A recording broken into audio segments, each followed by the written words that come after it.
ಮಂದಾರ ಪುಷ್ಪದಂತೆ ಶೃಂಗಾರವಾಗಿ ಶೋಭಿಸುತ್ತಿರುವ ಈ ಸೀತೆಯನ್ನು ನಾನು ದಕ್ಕಿಸಿಕೊಳ್ಳಲು ನನಗಿದೊಂದು ಒಳ್ಳೆಯ ಸಮಯ. ಈ ಸೀತೆಗೆ ಹಣದಾಸೆಯನ್ನು ತೋರಿಸಿ ಕಳಸ ಬಂಡೂರಿ ಯೋಜನೆಗೆ ಪಣ ತೊಟ್ಟು ನಿಂತ ಆ ಧರ್ಮಣ್ಣನನ್ನು ಮಾರಣ ಹೋಮ ಮಾಡಿದ್ರಾಯ್ತು. ನೀವು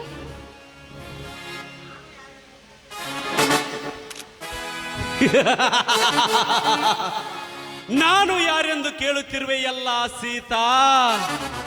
ನಿಮ್ಮಂತಹ ಬಡವರ ಪಾಲಿಗೆ ಬೆಳಕಾಗಿ ಬಂದಿರುವ ಈ ಊರಿನ ಗರ್ಭ ಶ್ರೀಮಂತ ಪ್ರಶಾಂತ್ ಗೌಡ. ಓಹೋ, ನೀವಾ? ಇಂಥ ಕಾಡಿನಲ್ಲಿ ಬಂದ ಕೆಲಸ? ಮಹತ್ತರವಾದ ಕೆಲಸವಿದೆ ಸೀತಾ. ಏಕೆಂದರೆ ನಿಂತು ನೋಡಿದರೂ ಕಾಣದಷ್ಟು ಆಸ್ತಿ, ಒಂದು ದಿನ ಸುತ್ತು ಹಾಕಿ ಬಂದರೂ ಮುಗಿಯದ ಸಾಮ್ರಾಜ್ಯ, 7 ಜನ್ಮ ಕುಳಿತುಂಡರು ಕರಗದಂತಹ ಆಸ್ತಿ, ಇಷ್ಟೆಲ್ಲ ಇದ್ದರೂ ನಿನ್ನಂತಹ ಮನಸ್ಸಿಗೆ ತಂಪು ನೀಡುವ ಹೆಣ್ಣಿಲ್ಲ ಸೀತಾ. ಇದನ್ನೆಲ್ಲ ನನ್ನ ಮುಂದೆ ಯಾಕೆ ಹೇಳ್ತಾ ಇದ್ದೀರಾ? ಅಷ್ಟು ತಿಳಿಯುತ್ತಿಲ್ಲವೇ ಹೊಚ್ಚೆ? ನೀನು ಹೂ ಅಂದರೆ ಬಂಗಾರದ ಮಂಚ, ಬೆಳ್ಳಿಯ ಹಗ್ಗ, ಹೂವಿನ ಹಾಸಿಗೆ, ಕೈ ಕಾಲುಗಳನ್ನು ಒತ್ತಲು 100 ದಾಸಿಯರು. ಇಂತಹ ಮಂಚದ ಮೇಲೆ ನಿನ್ನನ್ನು ರಾಣಿಯಾಗಿ ನೋಡಿಕೊಳ್ಳುತ್ತೇನೆ, ಏನಂತೀಯ? ಓಹೋ, ಸಾವುಕಾರ, ನನ್ನ ಹತ್ರ ಕೆಲಸ ಇದ್ದಿದ್ದು ಇದೇನಾ?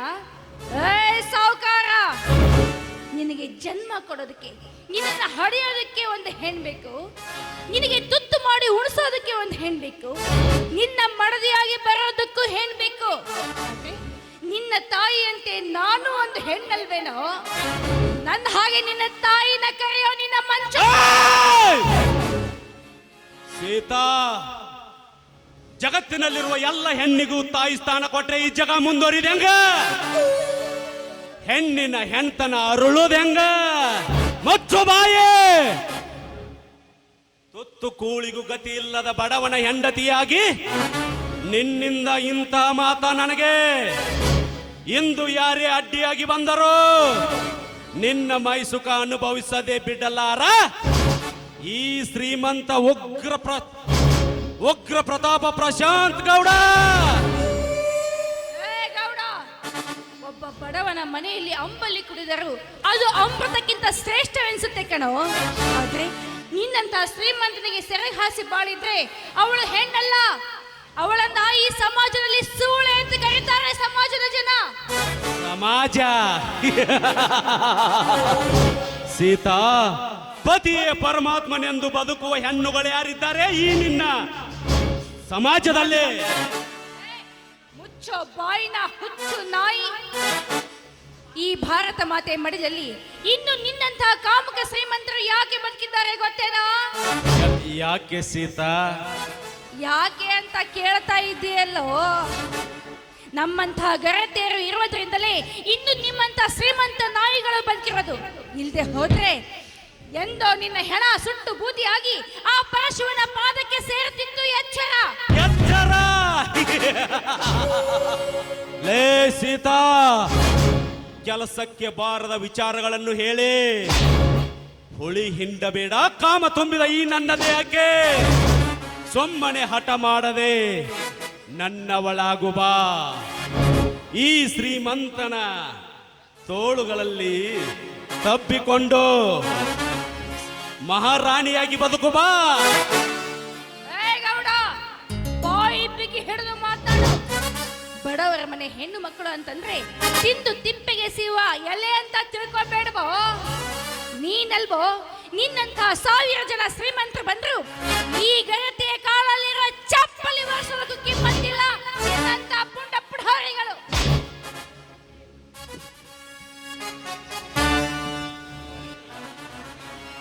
ಗರತಿ ಗರತಿ ಗರದೆ.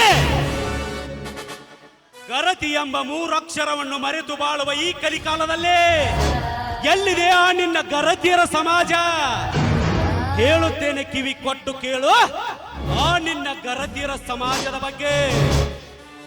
ಮೆಂಡನಿಗಾಗಿ ಕಟ್ಟಿಕೊಂಡ ಗಂಡನನ್ನೇ ಗುಂಡಿಕ್ಕಿ ಕೊಂದು ಅವನೊಂದಿಗೆ ಸರಸವಾಡುವ ಹೆಣ್ಣುಗಳೆಷ್ಟಿಲ್ಲ ಈ ನಿನ್ನ ಸಮಾಜದಲ್ಲಿ.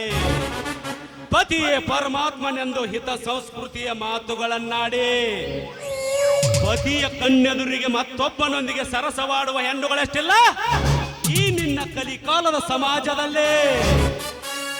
ಮದುವೆಗಿಂತ ಮುಂಚಿತವಾಗಿ ತವರು ಮನೆಯಲ್ಲಿ ಮತ್ತೊಬ್ಬನ ಪ್ರೇಮ ಸುಖ ಸಲ್ಲಾಪದಲ್ಲಿ ಅರಳಿ, ಮದುವೆಯಾದ ನಂತರ ಗಂಡನ ಮನೆಗೆ ಮಿಂಡ ಬಂದಾಗ ಅವನೊಂದಿಗೆ ಅಣ್ಣನೆಂದು ನಟನೆ ಮಾಡಿ ಸುಖ ನೀಡಿ ಕಳುಹಿಸುವ ಹೆಣ್ಣುಗಳೆಷ್ಟಿಲ್ಲ ಈ ನಿನ್ನ ಕಲಿಕಾಲದ ಸಮಾಜದಲ್ಲಿ. ಸೀತಾ, ನಿನ್ನ ದೇಹವನ್ನು ತಿಂದು ಸಿಪ್ಪೆಗೆ ಎಸೆದರು ಕೇಳುವವರು ಯಾರು ಇಲ್ಲ ಈ ನಿನ್ನ ಸಮಾಜದಲ್ಲಿ. ಅಯ್ಯೋ ಚಾಂಡಾಲ!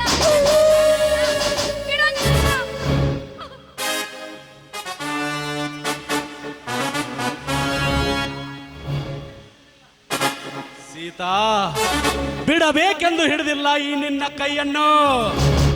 ಅಡಿಯಿಂದ ಮುಡಿಯವರೆಗೂ ರಕ್ತದಂತೆ ಶೋಭಿಸುತ್ತಿರುವ ನಿನ್ನ ಮೈಸುಖವನ್ನು ಸವಿದೆ ನಾ ನಿನ್ನ ಕೈಯನ್ನು ಬಿಡುವೆ. ಸುಮ್ಮನೆ ಬಾರೆ ನನ್ನ ಮಂಚಕ್ಕೆ. ದಯವಿಟ್ಟು ಬೇಡಿ, ನಿಮ್ಮ ಕೈ ಮುಗಿದು ಕೇಳ್ಕೊತೀನಿ. ದಯವಿಟ್ಟು ನನ್ನ ಶೀಲಕ್ಕೆ ಮಾತ್ರ ಕೈ ಹಚ್ಚಬೇಡಿ. ಮೊದಲ ಕಷ್ಟದಲ್ಲಿ ಬಳಲ್ತಾ ಇರೋ ನನಗೆ ಮತ್ತಷ್ಟು ಕಷ್ಟ ಕೊಡಬೇಡಿ. ಇದು ನನ್ನ ಗಂಡನಿಗಾಗಿ ಮೀಸಲಾಗಿಟ್ಟಿರುವ ಮಣ್ಣಿನ ಮಡಿಕೆ. ಇದನ್ನೆಂದಿಗೂ ಒಡೆಯಬೇಡಿ. ನಿಮ್ಮ ಕೈ ಮುಗಿತೀನಿ. ಮಡಿಕೆ? ನಿನ್ನಂತಹ ಮಡಿಕೆಯನ್ನು ಕುಟ್ಟಿ ಕುಟ್ಟಿ ತಿಂದು ನನ್ನ ಆಸೆ ತೀರಿಸಿಕೊಳ್ಳುವುದೇ ಕೆಟ್ಟ ನಕ್ಷತ್ರದಲ್ಲಿ ಹುಟ್ಟಿದ ಈ ಪ್ರಶಾಂತ್ ಗೌಡನ ಚಮತ್ಕಾರ.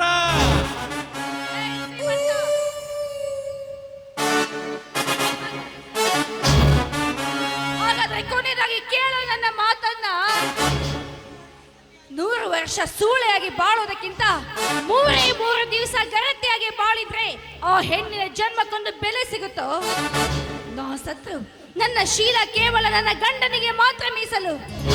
ನಿನ್ನಂತ ಕಾಮುಕಿಗೆ ನನ್ನ ಶೀಲ ಎಂದಿಗೂ ದೊರೆಯೋದಿಲ್ಲ ಎಂಬುದನ್ನು ತಿಳಿದುಕೋ. ಪಾಪಿ, ನಿಮ್ಮಂಥ ನರಸತ್ತ ರಾಕ್ಷಸರನ್ನ ಸಂಹಾರ ಮಾಡೋದಕ್ಕಾಗಿ ಆ ದೇವರ ಧರೆಗಿರಿದು ಬಂದೇ ಬರ್ತಾನೆ ಕಣೋ. ಈ ನನ್ನ ದೇಹ ಭೂತಾಯಿ ಮಡಲಿಗೆ ಅರ್ಪಣ. ಸಾಯೋದಕ್ಕೆ ಹೇಸೋಳು ನಾನು ಅಲ್ವೋ? ನನ್ನ ದೇಹ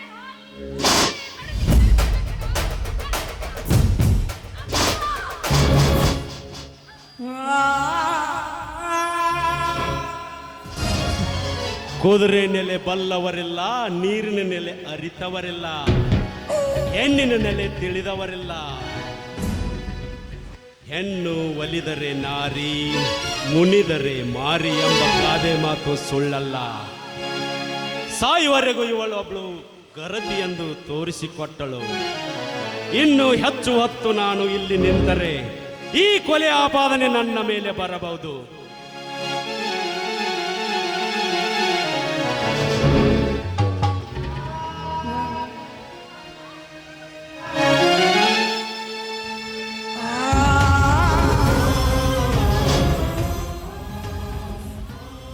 ಇಲ್ಲಿ ಯಾರೋ ಹೆಣ್ಣು ಮಗಳು ನರಳುವ ಶಬ್ದ ಕೇಳಿ ಬರುತ್ತಿದೆಯಲ್ಲ, ಯಾರಿರಬಹುದು?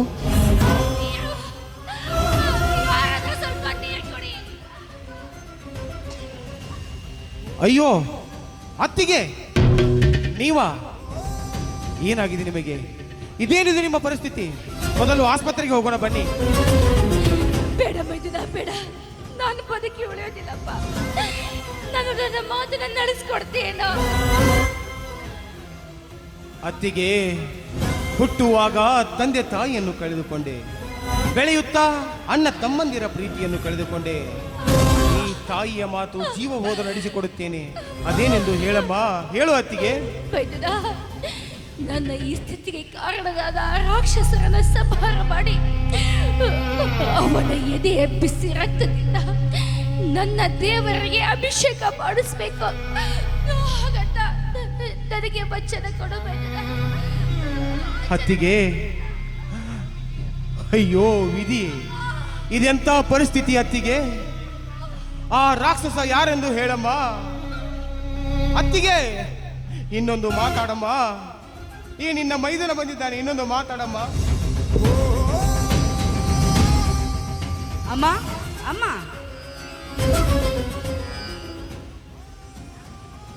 ಯಾರದು? ಬಾರಪ್ಪ ಕುಮಾರ, ಬಾರಪ್ಪ, ಅಣ್ಣ ತಾಯಿಯನ್ನು ನೋಡಪ್ಪ, ಮಾತನಾಡಿಸು ಬಾರೋ ಕುಮಾರ. ಏನಾಗಿದೆ ನನ್ನ ತಾಯಿಗೆ? ಅಯ್ಯೋ, ತಾಯಿಯನ್ನು ಕೊಂದು ಬಿಟ್ಟೆಯ ಚಿಕ್ಕಪ್ಪ. ನಾನು ಈಗಲೇ ಹೋಗಿ ಪೊಲೀಸರಿಗೆ ವಿಷಯವನ್ನು ತಿಳಿಸುತ್ತೇನೆ. ಅತ್ಯಮ್ಮ, ನಮ್ಮ ಪುಟ್ಟ ಕುಮಾರನು ಕೂಡ ನಿನ್ನನ್ನು ಕೊಲೆ ಮಾಡೆಂದಿರು ತಿಳಿದೇನೆ. ಅಯ್ಯೋ ವಿಧಿ.